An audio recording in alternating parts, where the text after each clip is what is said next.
Hello and welcome back to Skillweb. Today we are focusing on smoothing audio using Audacity. So let's get us started.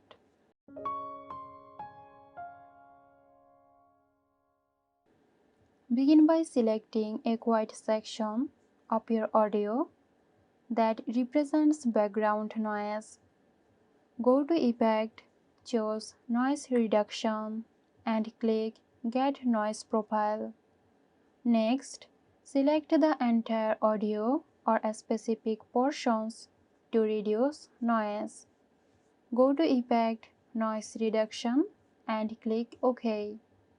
To balance frequencies and smoothen audio, navigate to the Effect and choose Equalization.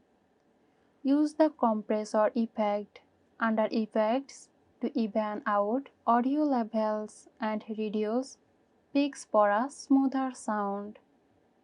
Once satisfied, preview the changes and export your edited audio. Click File, then Export to save your smooth audio. So that's it. Hope you found this tutorial helpful. Stay tuned for more helpful tutorials here at Skillweb. This video is sponsored by Zerosoft. Zerosoft offers graphic design, UI UX design, digital marketing and web development. Elevate your brand with Zerosoft today. For more details, check the description box.